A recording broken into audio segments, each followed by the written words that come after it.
Hello family, I am back with another update finally. I am doing my master bedroom.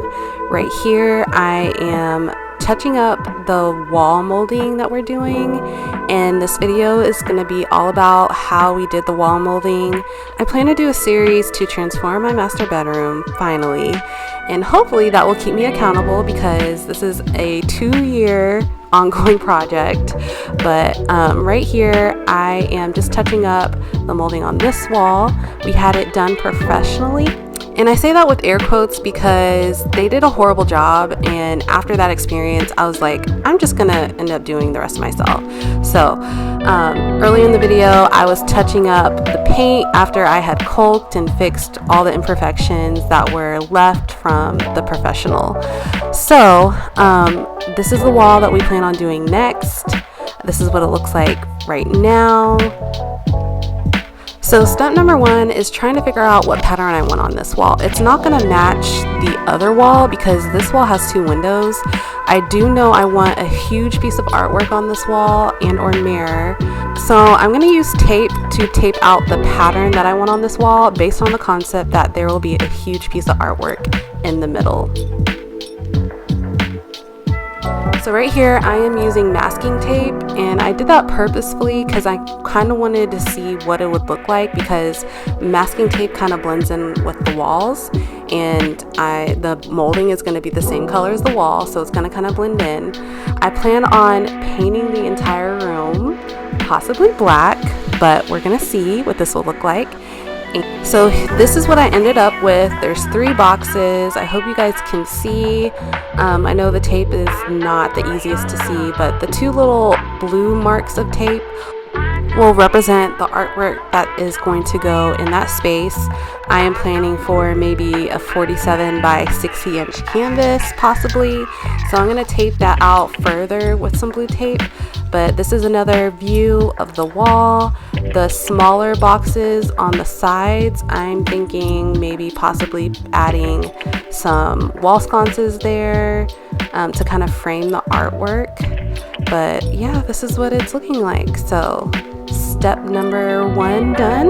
We have a plan as far as the molding, and then we just have to add the molding. We did have a tricky time finding the correct molding to match the other wall, so I just pretty much picked up the closest thing to it. I'll try to link it below in the description box, but here I am unprepared again with this flimsy little saw, but this is what I have, and as you can see I'm having trouble getting through the entire piece of molding because it's so small. So I need to figure out how to make this work. This molding is a little tricky because it's different size. There's a flat side, there's a round side, but something I could do is probably put something under it to prop it up, and that way I can cut straight through there. So this is what I ended up coming up with. A better idea would have been a piece of scrap wood, but again, I don't have a piece of scrap wood, so this is what I have. This is like my little sanding block, and it's gonna have to work. So I'm just aligning the wood at the right angle, and again, this is super tricky because dependent on which way you lay this type of molding down, you can cut it wrong. So for instance, it has 2 flat sides. So if I laid it on the other flat side, and it would have to be on the left side of the cutting block, and I cut it, I would have messed up that entire piece, and it wouldn't have made my perfect frame for the molding. Hopefully that makes sense, but if you do use a molding like this, which I probably wouldn't recommend unless you feel comfortable doing that and are very careful, because it's super tricky to mess up and easy to mess up, you just want to make sure you are positive to lay it out correctly. So before we started cutting and making these lines, I know I didn't get it on camera, but we laid everything out on the floor and drew lines to make sure it would make the perfect joints of the frame of the molding.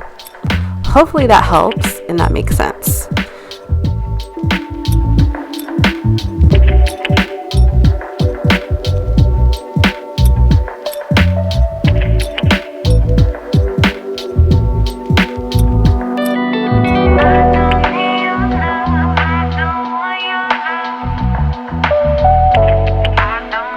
After cutting each piece, I went ahead and sanded it down.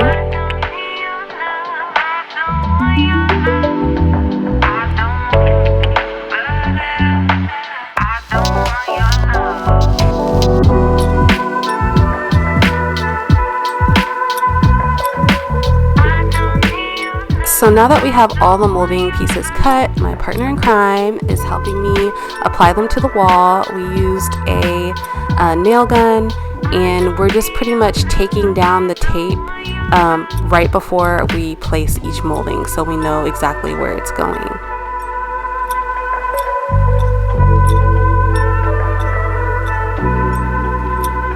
I would definitely say this is a two-person job. The professional that did the other wall, he was just one guy, and now I can kind of see like why it didn't look so well, because this is so hard to do on your own. So I would definitely recommend having a partner to help you with this. There's so many things to keep in consideration while you're applying the molding, because you want to make sure it's level and it's straight.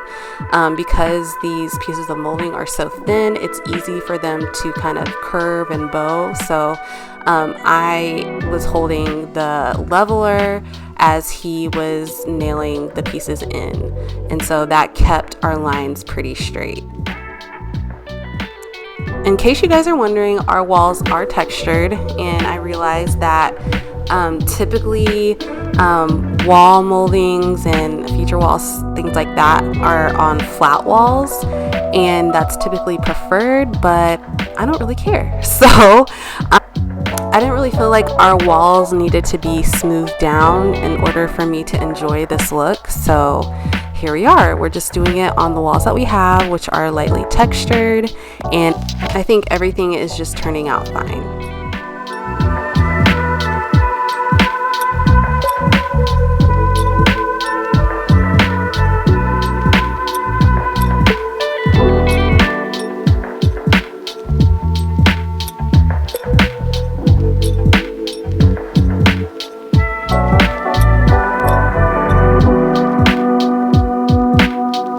So this is what it's looking like with the first box, and those are their corners. I think we did pretty good. So now we just have 2 more boxes to go, and the blue tape is the outlining of the artwork that I want there. So 2 out of 3 boxes done. My phone died, so I didn't get this one on camera, but we have that done. I think it's looking pretty good. So now we just have to do 1 more box, and then we are done. So this one is the one that we have left to do over here, and I cannot wait to see the finished project.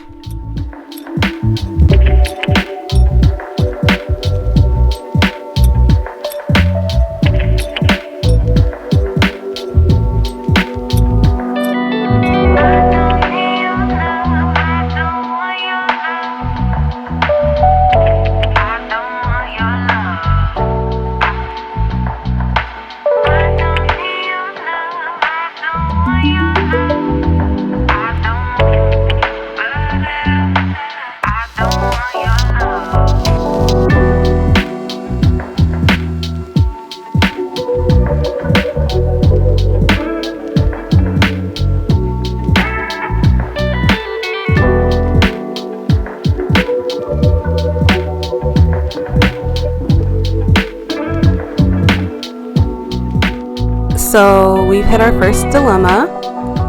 This piece right here is obviously too long, and so as much as we measured everything out and laid it out on the ground first, sometimes you hit obstacles like this And so we're just gonna have to figure out how to cut this down because it's already nailed into the wall mostly, and not have to take it down and start from scratch. Alright, so we are able to cut it down and finish. We're basically done here. We have all 3 boxes, and this is what it's looking like right now. So all that's left is the caulking and touch-up paint.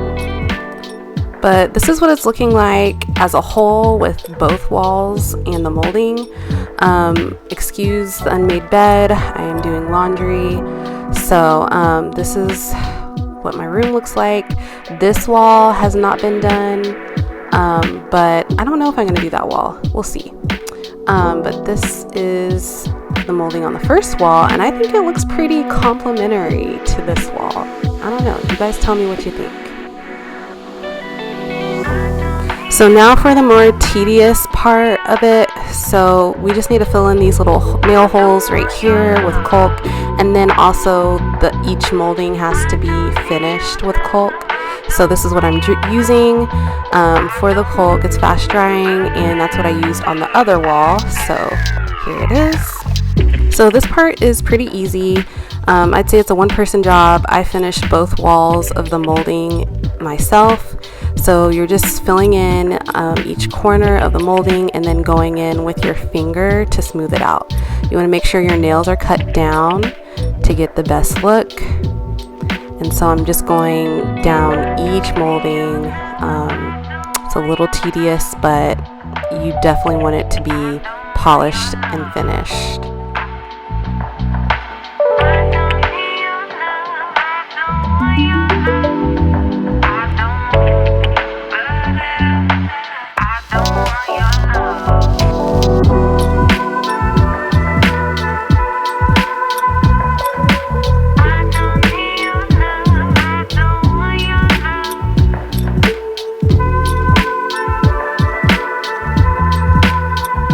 Okay, so for these little imperfections and nail holes, I'm just filling it in like so, and then I just use my finger to smooth it and push it in.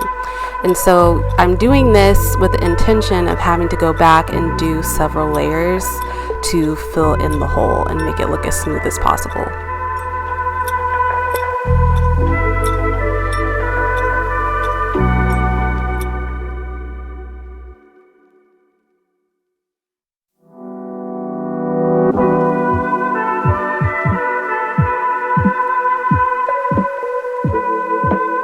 So here we have another imperfection, a little crusty corner, and I'm just using the caulk to fill that in, and then I'm going to smooth it and then just repeat and make it look as polished as possible. I don't have that whole process on camera, but that's what I ended up doing. You just have to have patience and keep going back after it dries.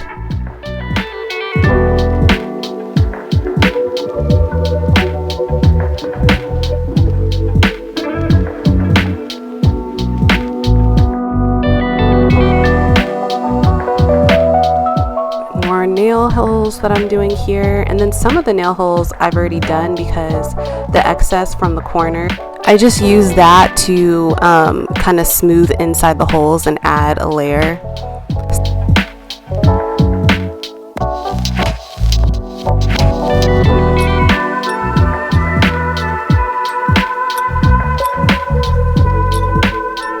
So this is what it's looking like. I'm basically finished. I might need to do a few more layers of filling in the nail holes and then touch-up paint. But I don't know about the touch-up paint because I do want to paint the entire room a different color. So I guess you guys will just have to stay tuned for next time to see what's going to happen to the room in the second video of the series. But I usually am working really hard on other client projects, so I'm glad to start this because it's going to keep me accountable and keep me focused on finishing this room. I hope you guys stay tuned, and if you like this content and want to see more, be sure to comment down below and don't forget to subscribe. Thanks for watching.